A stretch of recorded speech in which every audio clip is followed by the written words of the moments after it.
Like I said, I'll try and there we go.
Good evening, popular viewers and everyone that will probably be joining us for the first time. It's the Power Hour show brought to you courtesy of Perfect Balance Clinic, the healthcare champion in looking after athletes and getting them back to where they need to be, i.e. on the training track and on the performance track. Today, the subject that I'm looking at is one that we haven't dealt with before. And it's a community of runners, a community of athletes that are not necessarily on the track, and they're not on the road either. They're not even on the cross country. They're not doing trail running, as it were, but they are a strong component of the athletics community. I'm talking about jumpers. Now, we all have been affected in different ways, courtesy of the pandemic, and sport has also been, not been spared in that regard. And for different sports, the impact has been different. And it's my pleasure today to have, a colleague within the jumping fraternity come to join us to share what it has been like for them, for jumpers. I'm talking long jumpers, triple jumpers, pole vaulters, high jumpers. What has that been like? What challenges have they faced? What choices have they had to make? And what are the consequences that has come out of both their challenges and the choices that have been made? And the pandemic itself, what has changed within the coaching philosophy and also the coaching strategies, that have come out of this? Because yes, let's be fair. A lot has come out of this restricted return to activity. People's ingenuity has gone into overdrive to find ways and means for them to pursue their passion, that which is track and field or road running. Welcome to the show. Let me bring in Shaka. Hello, thank you for having me here, Stan. How's been your day, man, with all this beautiful weather we've had over the weekend? Yeah, no, my weekends are always quite busy because during the week I teach as well, so it's kind of dealing with coming back into this new normal as a teacher. But at the same time, at the weekends, I try and spend some quality time with family, and also, you got to get the chores done. There's cleaning to be done, there's cooking to be done. So I didn't see much of the sun, but I enjoyed the weekend. I can't lie. You got there, yeah, absolutely splendid one. As they say, you want to make the most of it, before it all changes. Now it's all change. Exactly. Things could, I feel like it's looming. I'm not a scaremonger, I'm not a conspiracy theorist, but just, working in central London under the circumstances that we have, and still trying to social distance, even though we have rush hour, still trying to serve X amount of students. There's a lot of risks that's being taken, but necessary risks, of course, for the economy, but still risks being taken. No, absolutely. It's amazing it's amazing how the human spirit and the power of community, can galvanize a people, a region, a nation, a world, to come together and deal with what is a global challenge. And Absolutely. I this think is that's where the we key are. to remember. It's a global challenge. It's an unknown situation as well. So that's kind of where we have to have some understanding. Obviously, there has been confusion in places and so on and so forth, but it is the unknown. It is so we're all Yes. doing the best we can. Mm, mm. Anyway, thanks for that one. Let's put that one off the table and get back Of to course, let's talk sport. what else that you just said that you're in education, teaching, doing a fantastic job. I have athletes come on the show and they always refer back to the teacher in their high school who saw their talent and they pointed them in a direction like, go in this direction, go to a club, and if, things have just blossomed from there. A lot of athletes are able to relate to the influence that teachers have, with the talented athletes, talented youngsters, some of whom might not even know and realize just how much they've got. A bit of that from your teaching experience.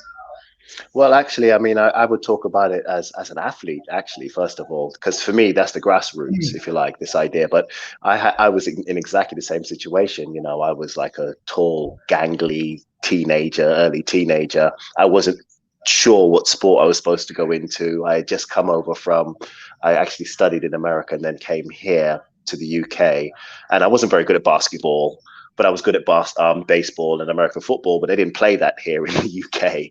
And Yeah. just doing track and field, doing like the PE one day, we did some high jump and I was quite good at it. And that's where, as you say, the grassroots, that influence from a teacher actually said to me, you know what, that's a Mm. really good jump. Let me put you in contact with this person that I know and have a go at the event. And it's from there that I actually fell in love with high jump as an athlete. And now I'm back as a coach. So it is very, very important that, like I said, that grassroots point, we talk a lot about the clubs themselves. I mean, if we think like things like football and rugby, the clubs and their academies tend to rule the roost. But in other sports that are not so popular, if you like, or so well funded, the schools at the Yeah. grassroots, they're the place that we find our talent. Indeed, absolutely that, and it's always a Jane. My background is that education as well, and Mm. it's a when you have a passion for a sport, and you see the amount of gifted scholars or students under your tutelage, you can't just help but want to direct them different routes, so their talent can be honed and harnessed, so they realize their full potential, Absolutely, and in that, and sport is such an essential part, I think, of the experience of a young person growing up. We talk about the soft sort of like disciplines it teaches you about, this idea of teamwork, this idea of cooperation, taking responsibility, commitment, discipline, all these kind of things that are, you try and instill in the classroom become very, very evident and actively so when engaging in sport. mm, mm, mm. Well, you say your teacher directed you, or guided you, or rather funneled you into high jumping. Could you just tell us about that? Your own journey with a high jump as an athlete. Yeah, sure. Like I said, I was sort of like directed towards high jump at the age of 14. And at the age of 14, I was when I went to the club they suggested I go to, which was Shaftesbury Barnet Harriers. I was lucky Yeah. enough to meet a coach there who kind of recognized that I had something. I was like, yes, like I said, I had a lot of bounce, if you like, which is what a lot of jumpers have, that natural ability, that natural kind of bounce. Even in the way I walk, I still kind of walk on my toes and bounce up and down. But in that Gravity has to first keep you down, right? exactly.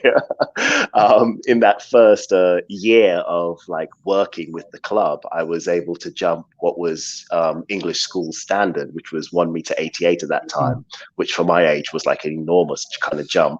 And from there, I was pushed into, if you like, the opportunity of doing English schools. It was a bit overwhelming for me that first time because, I wasn't sure what those competitions were. I was coming against athletes who had been doing athletics for maybe 3 or 4 years before, had been training, had a full run up worked out. And because of that, in that first competition, I no heighted, but it was a great experience. And it made me hungry for more, if you like, and made me understand that there was potential there. And then it's from there, the next year and the following years, and I tried to commit to training and improving my PB. And it kind of, it was a good thing. It was a good journey. Up until about the age of about, I'd say 17 or 18, sport was a major part of what I did. I would I'd be training during the winter period and then jumping during the summer period. And it got to a point where my PB, I got it as close to 2 meters, if I remember correctly. And then at that point, I decided to go to university. It was not a university, it was college, and I moved away and I stopped doing sport then. I mean, that 17, 18, 19-year-old age, when you're doing football, it's different. You can become like a footballer at that age. But when you're doing athletics and track and field, life, the other side of life becomes very, very appealing. Girls and partying. So I found myself distracted by that, if you like. And I stepped away. And it's only when I went back to university at the age of 22, 23, and I was away from home, and I realized actually I quite miss sport. That's when I started training again on my own and finding a kind of my own discipline within there. And that's where I improved my PB to 2 meters 10. But then again, life came along again, and I was how do you say, seduced by the arts, and I got an opportunity to work as an actor for a while, and that took precedent. In fact, this is the other end of the scale, I suppose, where a teacher can sometimes give bad advice. And my teacher made it at acting school, said to me that I had to choose. I had to choose whether do I want to be an actor and commit to that discipline, or do I want to be an athlete and commit to that discipline? Now the advice I give is different. The advice I give is different. It's not or, it's and, do you want to be an athlete and an actor, and that's kind of the advice I think that I missed out on at that stage. And because of that, I stepped away from the sport, and I didn't do any more sport between 23 and I suppose my early 30s. Sorry, I know I look like young. I always feel like I need to justify my age because I look so young, but I'm in my 40s. I'm 45 now, and it's only into my mid 30s that I got attracted back to sport. And I tried to do a little bit of sport, and I tried to do high jump again, and actually in trying to show off to some friends while doing high jump and not having the right equipment, I tried to jump what was 1 meter 80, which was easy. Oh, it's 180. I could just jump over that. I actually didn't have the correct shoes on, and I slipped. And at that point, I tore my patella tendon, dislocated my kneecap. Yeah, and I ended up in traction for 8 months. And literally, I think always to say to myself, I was quite lucky in terms of my recovery, that I don't walk with a stick, that I'm still active, and so on and so forth. And it was that point where sport literally became, competing as an athlete didn't become an option anymore. And that's when I decided I would like to coach, and that's kind of where the opportunity came along again, where I was teaching, and I bumped into I bumped into the head of Shaftesbury Barnet Harriers, and he was like, "Oh, you still jumping, Shaka?" And I said to him, "No, I'm not jumping anymore." And he said, "Well, we're looking for a high jump coach. Is that something you'd be interested in?" I said, "Why not? I'll come along and have a look." And I assisted the coach there for a while, and then she decided to leave, and then I inherited her group, and here I am now coaching my group of athletes that I have now. So it's kind of it's all been sort of serendipitous, I suppose, my journey into becoming a coach. Hey, listen, Shaka, listen, this is what we do. I'm going to give you a breather, and when we come back now, we'd like to hear Shaka, the coach, and how it all took off. You've taken over this group, and maybe what are the challenges that you encounter? First, the transition between athlete into coach. There are two different fields. Let's hear what that looked like for you when we come back.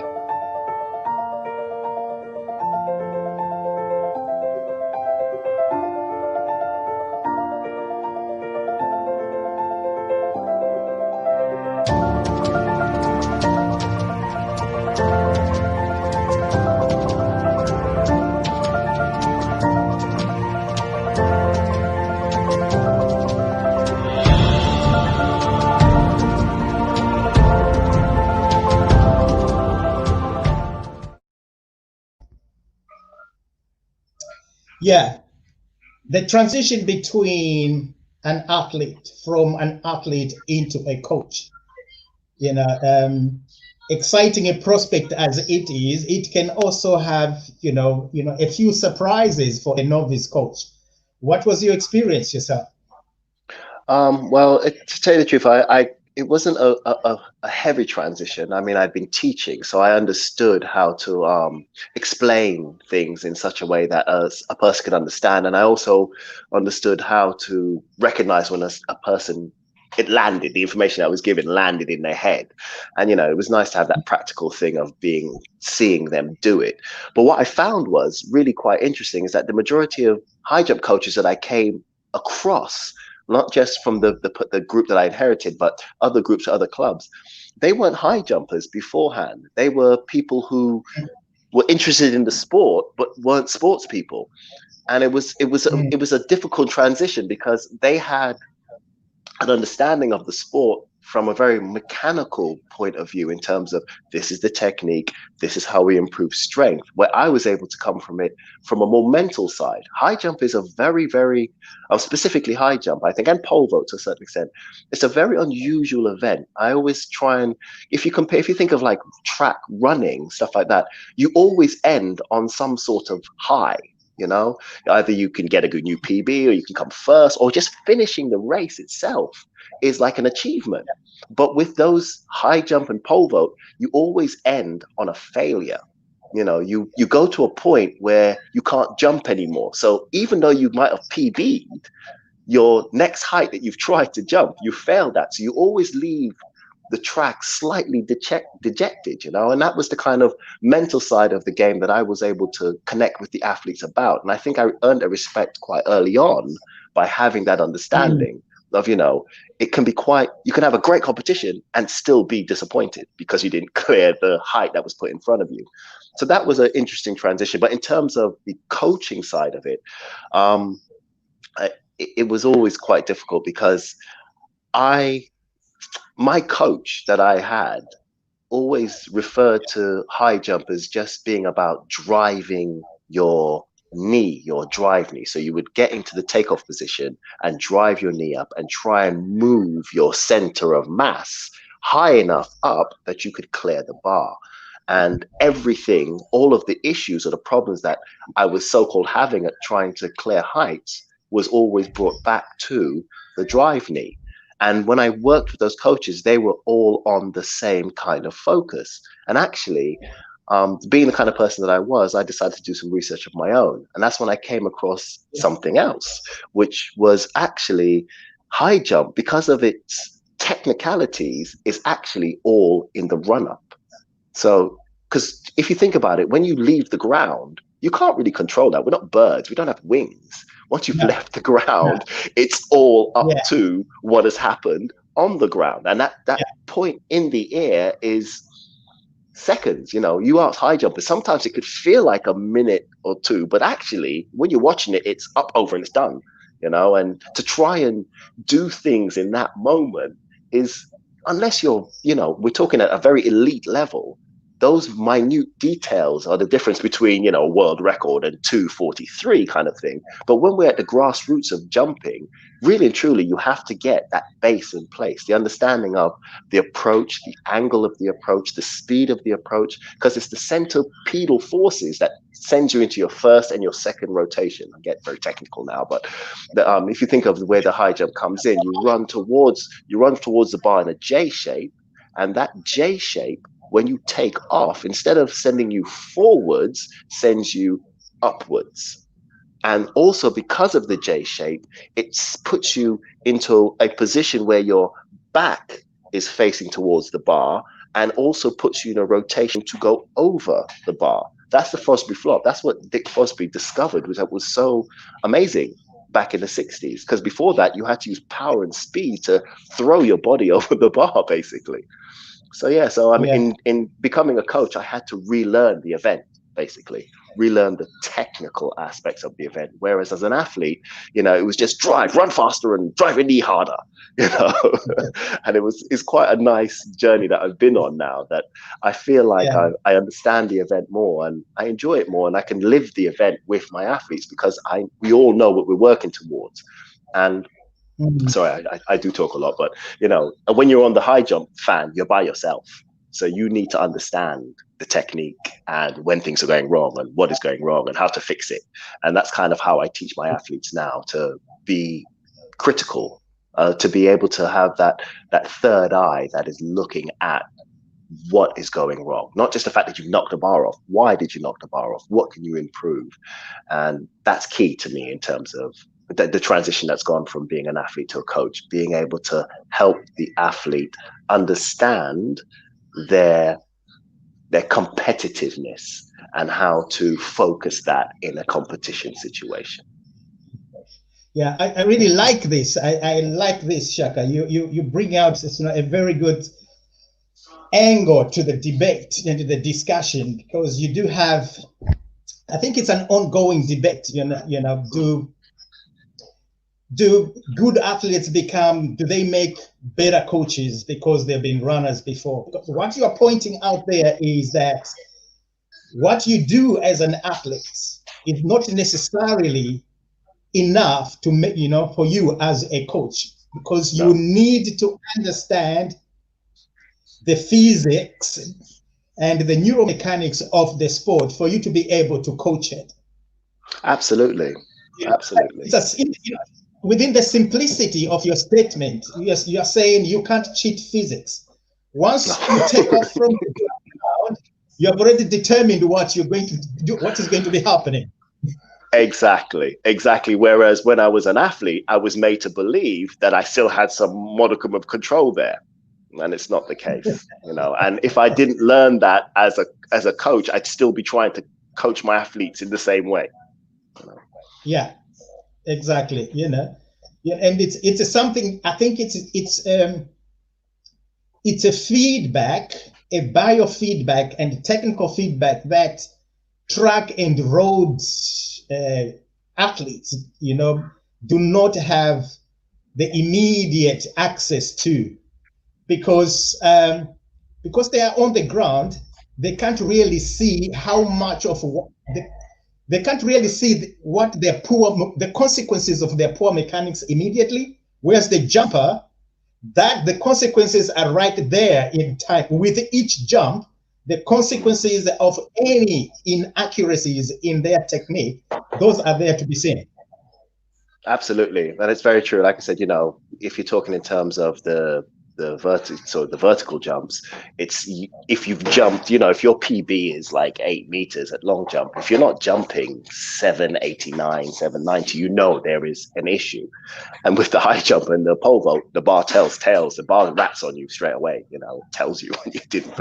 But you're right, you're absolutely right in terms of running. And I suppose, I mean, I don't know, if I'm honest with you, I'm not an expert in that field, but I know that the 100 meters and the 200 meters is so technical in terms of, you know, the 4 phases that you go through, that it tells on you straight away. But I imagine as the distance gets longer and longer, it's easier to maybe not see those errors until the time at the end, or maybe even not then. I don't know. I mean, you can tell me, Stan.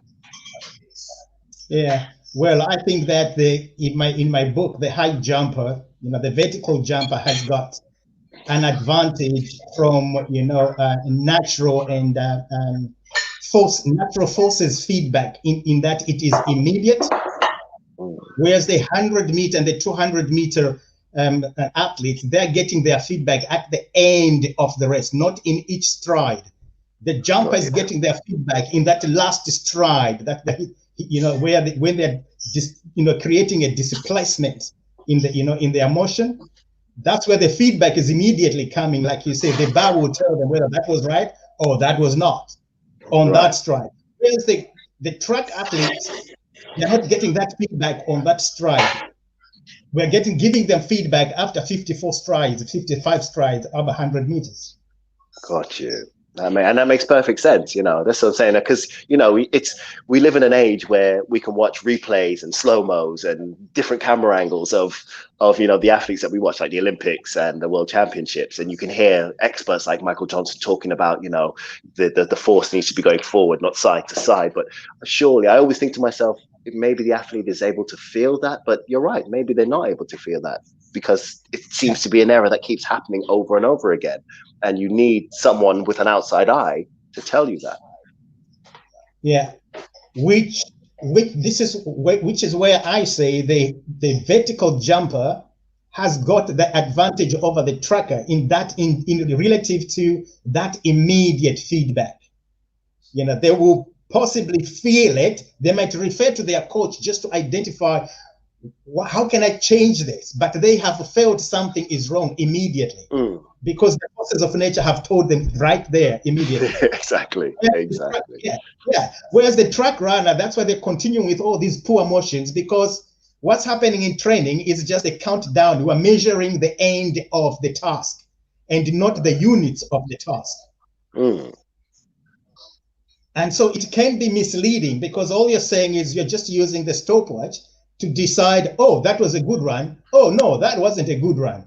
But the basis is on time, and yet what has happened in some parts of that race, which would probably have negated that end time anyway, but that is not being reflected in that time. Unless somebody breaks it down and they start breaking it down, say, fine, the time looks good, but look at this. What's happening on this stride relative to the engagement and the dissipation of the forces, be it, this is gravity. And this is the key, isn't it? Is sorry to cut you, Sam, but this is the key to it. Understanding that the forces that you're putting into the ground is what's pushing you forward. It's what's pushing you up, is what's pushing you left or right, and understanding that the precise, the minute bits that you can break down and understand actually has a bigger knock-on effect. And that's where the coach comes in. And I feel sometimes, I don't know, I'm just being a little bit more generalized, but when you hear coaches talk to athletes, they're not talking to them about those things and they're not making them aware of it. And sometimes I can understand you don't want to overwhelm the athlete. It's one thing at a time, one instruction at a time. If you start breaking down every single aspect of the physics, that's kind of your job, isn't it? To be out there and try and get them in the right position. But I think if you're able to express that to the athlete, you make the athlete much more independent and probably more successful, Yeah, I like that statement there. Making the athlete independent so they are able to rely on their internal and external interpretation of what's going on. Absolutely. And therefore make the decisions for that jump, for that run, and for whatever it is, that throw. They're able to make that decision and not rely on necessarily the coach. One of my coach mentors, Frank Dick, told me, Stan, when you have coached well, the athlete doesn't need you. It's very true. And I 100% hear that. And that's kind of, it seems like, we're contradicting ourselves really, because we're talking ourselves out of a job, but that's where I want my athletes to be, that's I want them to have that confidence, that understanding and that independence, then we can enjoy the event together. And there will be times where an outside eye, like I said, we live in an age where you can have slow motions and multiple angles and all the rest of it. That will also always help. But it'd be nice for the athlete to come back to me and say, you know what, on the third stride there, this is what happened. You can go, yes, that actually is what happened. Let's find a way to figure that out together. Yeah. I tell you what, Shaka, I think, you've just given me an idea. I should bring you back here and we look at coaching pedagogies, coaching and perspectives, because I think that's an interesting discussion that we've just slipped into there. But, a huge area really, within the coaching fraternity. Let's get back to jumpers and the pandemic. Now, we're just talking before we went into the coaching philosophies there, that just how technical the jumping events are and how the focus is on matters technical there, because if they're not attended to, the consequences, the feedback is immediate. Now, Yeah. how did you and how have you and your jumping fraternity colleagues managed, to be able, or coped, shall we say, because that's what coaching is. It's coping with the challenges and the struggles. How have you coped with what needs to be done to help a jumper develop when there's been restricted access to training facilities? And I think I understand, you guys were pretty hit hard because you can't use mats, you can't use these sort of things. How have you coped, Shaka? Yeah, absolutely. I mean, that was one of the big things that we had to try and find a solution for. They didn't want people jumping into pits because, sweating and saliva going into the pits. How do you clean that, and how do you stop transference? Same thing with the bed that you're landing on. When an athlete lands on the bed, how do you clean it enough to be able to allow the second athlete to jump on the bed to not again have transference? So what I initially did was, before we even got the guidance, so while we were still given the opportunity to use the outdoor facilities like the runners were able to in our small bubbles, I decided, and luckily enough, because I had made the discovery of this approach to it all being on the ground, all being to do with your run up, when I brought my athletes in, I explained to them, for the next 6 weeks, we're not going to see a bed. I'm not talking about the bed. Let's get our muscle memory back into using 8 or 10 or 13 strides, however many strides you are. Let's work towards that. Let's find the rhythm of starting in a bouncy way, increasing the pace towards takeoff. And then once we did that in a straight line, my next challenge was to try and find or give them the opportunity to use the curve. So we started to use circle drills, half circle drills. And then I introduced the half circle drill with the straight approach. So the J was in place. And in doing that, it was really sort of like helpful to the athletes, because again, it started to, because I could see, like, in the first couple of sessions, they were looking at me like, why are we just running straight? That's not high jumping. Why are we not jumping in the air, Shaka? That's not high jumping.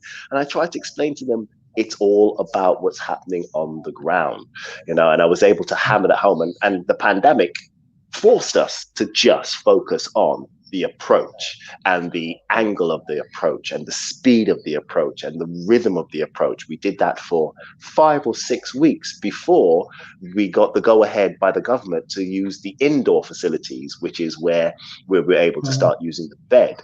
Now, this was the interesting thing. As far as I know, the long jumpers at my club still haven't quite gone back yet. The triple jumpers, I've seen them. I've seen Frank Atto training his triple jumpers, but the long jumpers I haven't seen go back, because when we first started using the high jump bed, all of the athletes had to bring their own sheet.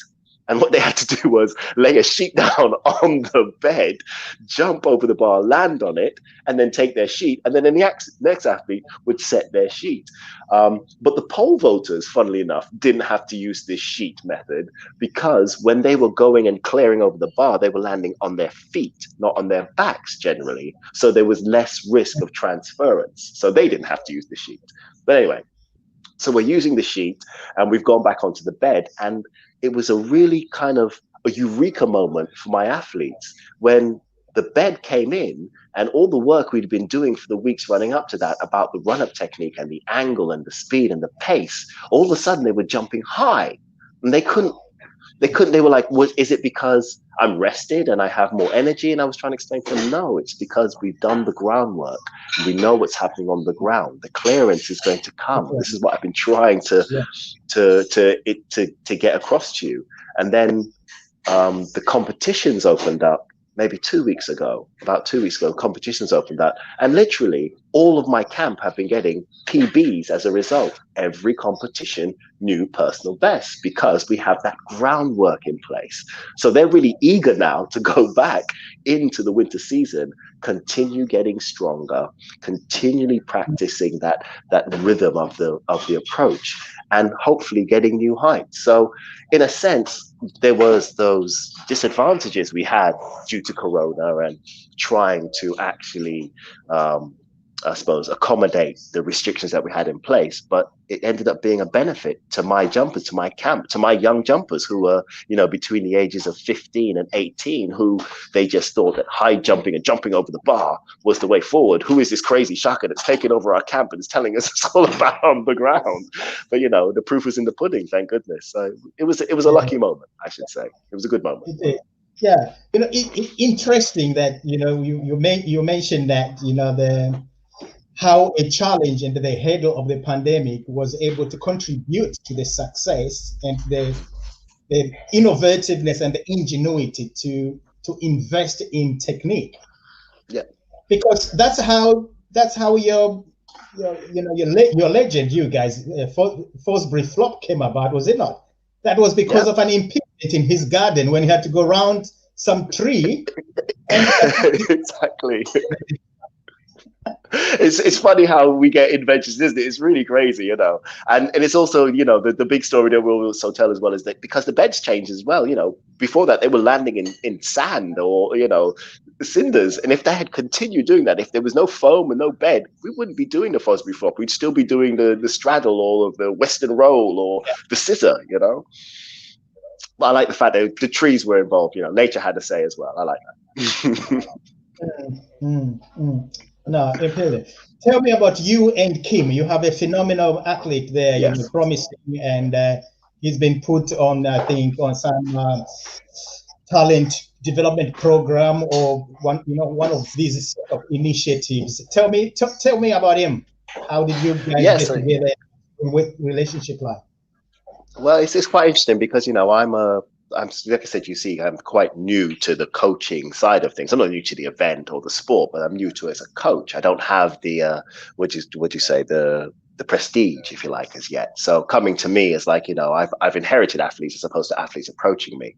And what's been happening is that as people have been hearing about what I've been doing, they've been saying, you know what, let me see what Shaka can do and what Shaka is able to do. And Kim is one of those athletes. In fact, Kim and another athlete that I've got as well, his name is Orr, they were ex-basketball players. So they were recognized to have a lot of bounce, but they also enjoyed doing the high jump and they wanted to have a go. And they were at another facilities being coached there. And I think, there was a desire to try something different. And that's when they were referred to me. And these two athletes have so much natural bounce and so much what's the word I'm looking for? Natural athleticism. That is very exciting. I mean, Kim specifically, I think, has the potential to be a UK athlete. We could see him representing UK and Great Britain, but he's at that turning point. When I mentioned just before, he's 16 coming up to 17.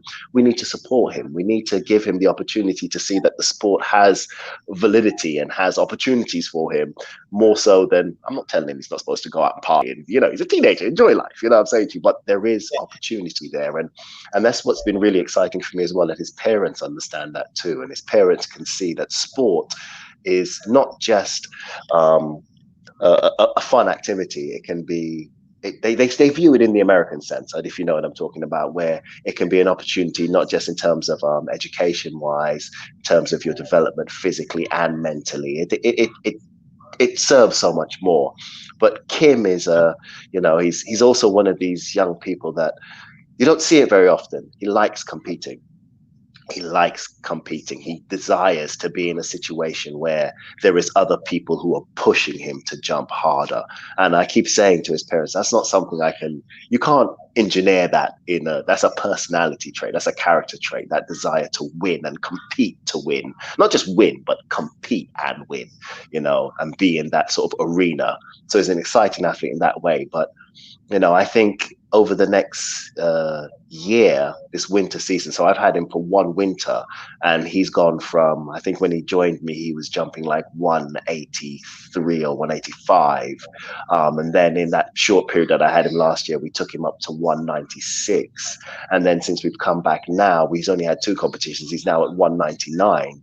And we're hoping that within the next competition, which will be next weekend, he should be jumping 205.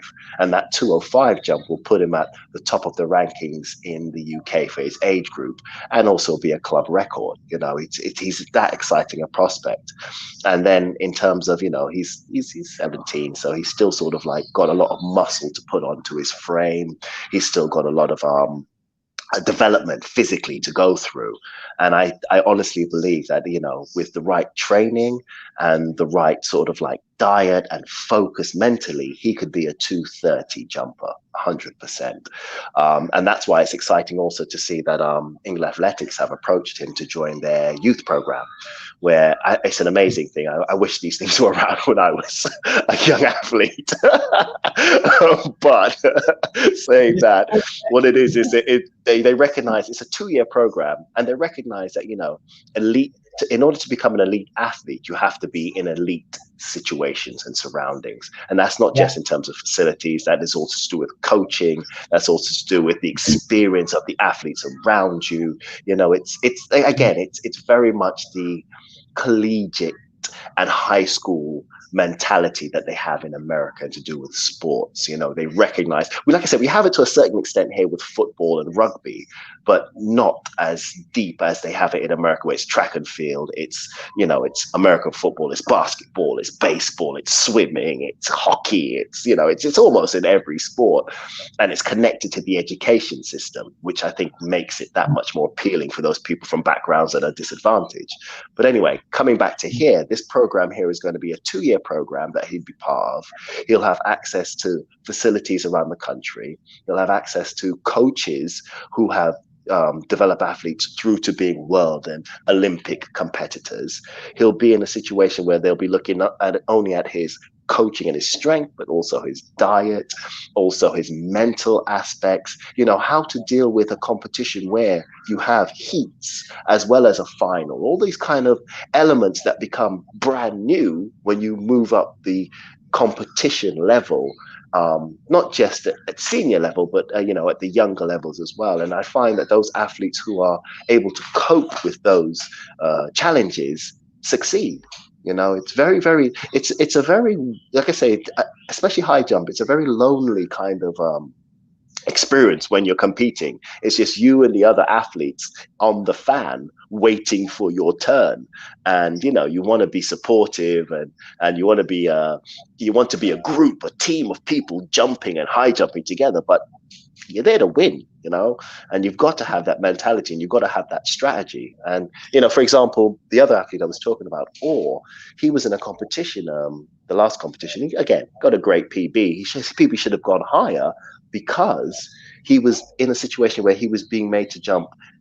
So the way that the high jump bar can go up, it can go up in 5 centimeter increments, 3 centimeter increments, or 2 centimeter increments. And he started off going up in 5 centimeter increments. And then the competition decided to go in 3 centimeter increments, and then 2. So by the time he'd reached his PB, he had jumped maybe about 10 times. He'd almost fatigued himself. He had outjumped himself. And I have a theory that really in a competition, you shouldn't have any more than 9 jumps. 9 jumps is the pinnacle of what your body can do in that situation. Yeah. And, you know, so if I was there, unfortunately I came a little bit later, but if I was there, I would have had him skipping heights. I would have had him, you know, and that's the kind of thing that you only know with experience, or having been in competitions where there is those increments changing. Otherwise you just jump what's in front of you. So, you know, that's why it's going to be really beneficial for Kim to be on this program and to get access to those facilities, and, you know, be given every opportunity to become the athlete that he has the potential to become. Of course, you know, me being his coach is going to do that anyway, but, you know. Yeah. No, that's absolutely brilliant, you know, that he's got this opportunity, but more importantly, he's got that base at, you know, at his home club to be able to be there because these programs, these talent programs are great, but the athlete still needs that home club where everything that they are learning can still be, related to, and can still continue to get the support there. And Absolutely. that's what it is. Yeah. I'm aware of that program, and I'm aware of athletes that have benefited from it because they've continued to use their home club and support system, and then you have others where they don't get their benefits there are compromised because they have moved over, as it were, from club to club because they think now they are on this program, therefore that's their main source of it. And yet, for me, that's just a complementary, intervention, to put in, the elite perspectives and elite awareness and even a few practices there. But the continuation and the realization of those interventions must continue to happen at the club level. I agree. And then, like you say, some clubs are just, unfortunately, they don't have the resources to do that. So like you say, this intervention that they're putting in place is an amazing thing. And it's definitely something to be celebrated. And like I said, it replicates, I think, some of the best practices that we see from other sports and other countries who are successful on the world level, Well, Shaka, our time is coming down. It's running down. I told you, you think we could talk for 2 hours, you and I. I know, right?